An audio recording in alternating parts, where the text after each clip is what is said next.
সবার প্রতি আন্তরিক প্রীতি ভালোবাসা এবং শুভেচ্ছা জানাচ্ছি।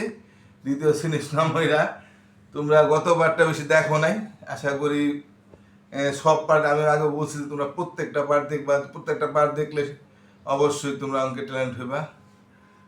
1 2 তো সহজ, 3 4 5 গেল আমার পার্টগুলি দেখবা, তাহলে আশা করি তোমার অঙ্কে অনেক ভালো হইতে পারবা। তোমরা তারপরে বলি অঙ্কে ভালো মানে সায়েন্স পড়তে পারবা, জীবনে বড় হইতে পারবা, ডাক্তার ইঞ্জিনিয়ার হইতে পারবা। তো যাই হোক, আমি তোমাদের যে গতকাল যে গত পার্টটা দিয়েছিলাম হলো তোমাদের বইয়ের, আজকে আমরা তার পরের পার্ট দিয়ে দিই। আর তোমাদের একটু বলি, তোমরা সাবস্ক্রাইব করতে ধন্যবাদ। আর নতুন কেউ যদি দেখো বা অভিভাবকরা যদি দেখান, দয়া করে আমার চ্যানেলটা সাবস্ক্রাইব করবেন। আর অন্যান্য ছাত্রছাত্রী আপনাদের অভিভাবক সাথে দেখা হলে একটু বললেন আমার চ্যানেল 3 4 5 যে ক্লাসই হোক অঙ্কর চ্যানেলটা যখন দেখে। আর পরের বছর বাংলা ইংরেজি দেবো, আশা করি বাংলা ইংরেজি দেখাইবেন। হ্যাঁ, আর আশা করি আপনারা প্রত্যেকটা পার্টি দেখাইবেন পরের বছরও। আর অন্যান্য অভিভাবকদের একটু বলবেন। হ্যাঁ, আচ্ছা তাহলে ঠিক আছে, আমরা পার্টি চলে যাই। তা আমরা এই যে হেঁটে দুটো যুগ আমি করাই দিয়েছিলাম, তোমরা যুগ পারো। তারপরে আবার বলি, তোমাদের সব পার্ট দেখলে তোমরা আরও ট্যালেন্ট হইবা। হ্যাঁ, প্রত্যেকটা পার্ট দেখো, অবশ্যই অঙ্কের ট্যালেন্ট হইতে পারবা। চাই আমরা 3-টা করি। এটা আমরা জানি এককের ঘর, এটা দশক, এটা শতকের ঘর। এটাও এককের ঘর, এটা দশকের শতক। একক যোগ করতে হয়, দশক যোগ করতে হয়, শতক যোগ করতে হয়। তাহলে আমাদের এখানে এককে আছে 4, ডাইন ধারে, অর্থাৎ ডাইন ধারে 4 আছে, মানে এককের ঘর। এই ডাইন ধারে 3 আছে, মানে এককের ঘর। 4 আর 3 কত? 4 আর 3 7। অনেকে জানো, আমরা একটু গুনি। 4-এর পরে কত? আমরা 4 মনে রাখি, বড়টা মনে রাখলাম, 5 6 7। আবার 3ও মনে রাখতে পারতাম, 3। তাহলে আমরা 4 মনে রাখলে 3 পর্যন্ত গুনি, 4 5 6 7। আর 3 মনে রাখলে 4 পর্যন্ত গুনতে হবে, 3 4 5 6 7। তাহলে 3 মনে রাখলে 4 পর্যন্ত গুনতে হয়। তো আমরা বড়টা মনে রাখলে সুবিধা, 4 আর 3 7। তাহলে আমরা এককের ঘরে আবার 7ই লিখি, এটা ডাইন ধার থেকে লেখা আসে, মানে এককের ঘরে লিখলাম। এবার দশকের ঘরে 1 আছে, দশকের ঘরে 2 আছে। 10 যোগ করলে 1 আর 2 3 হয়। এটার তো যোগ করতে হবে না, যেহেতু হাতে কিছু ছিল না আমাদের, একটা সংখ্যা হইলে হাতে থাকে না। 2 এর আগে 3, তাহলে 3টার যোগ, এটার যোগ করতে হবে না। এটার শতকের ঘরে 6 আছে, শতকের ঘরে 5 আছে। তো 6 আর 5 কত হয়? আমরা 6 মনে রাখলাম, বড়টা মনে রাখলাম, আমরা 5-এর ঘর পর্যন্ত গুনি। তো 7 8 9 10 11। তাহলে 1 10 1 11, বা 1 1 11 আমরা জানি। তো আমরা 1 10 1 11 বা 1 1 11 লিখে দিলাম। হ্যাঁ, তা আমরা 3-এরটা হয়ে গেল। আবার আমরা 4-এরটা দেখি। এবার 4-এর এককের ঘরে এটা আছে 872, এটা আছে 127। তো এটা 127-এর এককের ঘরে 4 আছে, 872-এর এককের ঘরে 2 আছে। তা 7 আর 2 কত? 7 8 9। এটা সহজে গুনতে পারবা। 2 আমার 7 বড়টা মনে রাখি, তাই 2 ঘর 7 8 9, তাই না? তাই আমরা এককের ঘরে 9 লিখলাম, আমরা এককের ঘরে 9 লিখলাম। এবার আমরা এই দশকের ঘরে 2 আছে, এখানে দশকের ঘরে 7 আছে। তো 2 আর 7 কত? 7 আর 2 9 হয়, তাই না? আমরা যদি 2 মনে রাখি তাহলে আবার 7 পর্যন্ত গুনতে হয়। আর 7 যদি মনে রাখি তাহলে 2 পর্যন্ত গুনতে হয়। তো বড়টা মনে রাখলাম, আমরা 2 পর্যন্ত গুনি, 7 8 9।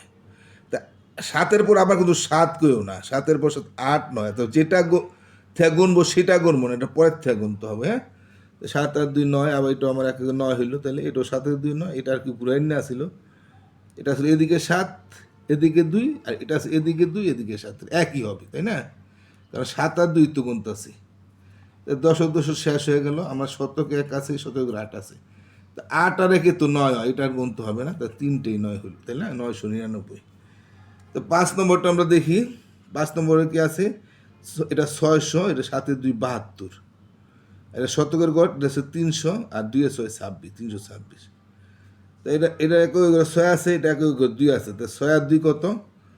2-এর ঘর 6 মনে রাখলাম, বড়টা মনে রাখলাম, 7 8। এককের ঘরে 8 লিখি। এটা দশকের 2 আছে, এটা দশকের 7 আছে। 7 আর 2 9। এর আগে আমরা গুনছি, তারপর আবারও দেখি। 7 আর 2, 7 মনে রাখি, বড়টা মনে রাখি 2, 8 9। তো দশকের ঘরে 9 লিখলাম। আর শতকের ঘরে 3 আছে, আর 6 আছে। তো 6 আর 3 কত? আমরা 6টা বড়টা মনে রাখি, 3 পর্যন্ত গুনতে হইব তাহলে। তো 7 8 9। তো 998 হয়ে গেল। 900 আর 9 98। আচ্ছা, আমরা এটা দেখি তাহলে। এটা করে 1 আছে, এটা 8 আছে। তা 8 আর 1 তো 9 হয়, এটা 8টা গুনতে হবে না, 8 এর পর 9, এটা গুনলাম না। এটা 10 এ করে 3 আছে, 10 এ করে 3 আছে, তা 3 3 এ 6 হয়। আমরা এটা 6 পারবো, 3 3 এ 6 হয়। তো এটার গুনতে হবে না, তোমরা গুনতে পারবা, গণনা নিও 6। হ্যাঁ, 3 3 6 এটা সবাই জানি আমরা। এটা কিন্তু শতকের ঘরে নাই কিছু, এটা শতকের ঘরে 4 আছে, তাহলে 4ই বসবে। তো ঠিক আছে, আমরা কি তাহলে আর করব? এখানে দেখা যায় যে 462 আছে, 3 আছে, শুধু 3টা যোগ করতে বলছে, আর অন্য কোনো এটার মধ্যে আর কোনো সংখ্যা যোগ নাই। তাহলে 3 আর 2 কত? 3 আর 2, 3 আর 2 5, আমরা জানি 3 3 4 5, আর এই 6 এর 6 ঠিক আছে, আর এই 4 এর 4 ঠিক থাকবে, কারণ এদিকে কোনো সংখ্যা নেই। এটা যদি দেখি 6 আর 3 কত, 6 আর 3 এর ঘর পর্যন্ত গুনি, 6 3 7 8 9, এটা আবার 4 আর 5 আছে। হ্যাঁ, তো 4 থেকে যদি গুনি তাহলে 5 পর্যন্ত গুনবো, আর 5 মনে রাখলে 4 পর্যন্ত গুনতে হবে। আচ্ছা, আমার 4 মনে রেখেও কিন্তু এটা পাশাপাশি খুব একটা বেশ কম নাই, তাই 4 মনে রাখলে 4 5 6 7 8 9, আর 5 মনে রাখলে এটা নিতাম 5 6 7 8 9 হইতো, একই হতো। তাই 9 রাখলাম, আর এখানেও কোনো শতকের কিছু নাই, 9 এর 9। এটা দেখি আমরা, এটা শূন্য, দুইটাই যদি শূন্য হয় তাহলে শূন্য শূন্যই বসবে। হ্যাঁ, 7 আর 2 কত? 7 আর 2 9 কয়েকবার গুনছি, 7 8 9, আর 6 আর 3 9 আমরা গুনছি। তো 6টা মনে রাখলাম, 3 পর্যন্ত গুনি, 6 7 8 9। এটা যদি করি 5 আর 3 কত হয়? 5 আর 3 এর 3 কত? 5 6 7 8, এইটাও 5 আর 3 8, 3 আর 2 3 4 5, 3 আর 2 5। এটা সহজ অঙ্ক। হ্যাঁ, ঠিক আছে, আজকের মতো এখানে শেষ করে দিই। হ্যাঁ, আজকের মতো এখানে শেষ করে দিলাম তাহলে। হ্যাঁ, তা আমার তোমরা আশা করি সব কটা পার্ট দেখে নিবা। তো সবাই ভালো থাকো, আজকের মতো টাটা।